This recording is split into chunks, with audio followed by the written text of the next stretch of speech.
Hi,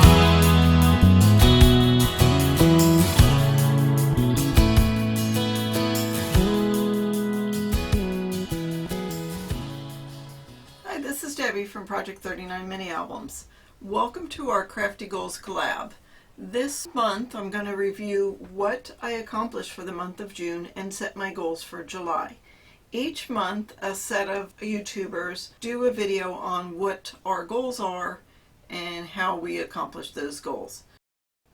So just a review, my goals for the year are to grow, focus, and inspire, and each month I try to figure out exactly how I'm going to do that.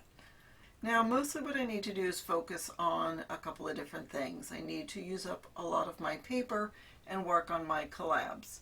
So that's a lot of what I worked on for the month of June. So in June, I quantified what I wanted to do. I wanted to post 8 times on YouTube, and I did. These are a couple of the videos that I posted. I also wanted to post on Instagram twice a week, and I did decide to just lay off the blog for a while.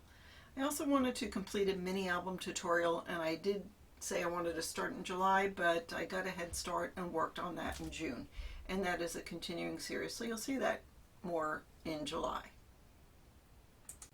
And so here are my July goals.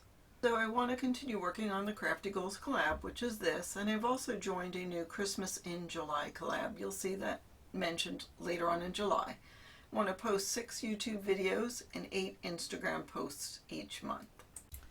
And I also want to do 2 of the mini album tutorials. It's a new video series that I've started. Each video is going to show you a different page style.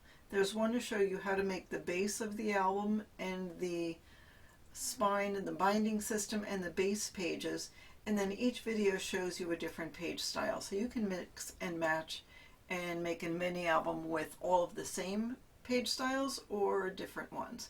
So go ahead and check that out. I also want to work through some of my Christmas paper with my Christmas in July collab. I have 3 12 by 12 paper pads and lots of embellishments, and I want to reduce that. And now I do want to do it by the end of the year, but whatever I can get done in July will be a great head start. So that's what I have for you for July. Go ahead and hit the subscribe button and check in next month and see how I've done on my goals. You can check out all of the other crafty people and see how they're doing on their goals. If you'd like, go ahead and join along, set your own goals, and see how you do with your goal setting and processes. Once again, thank you for watching.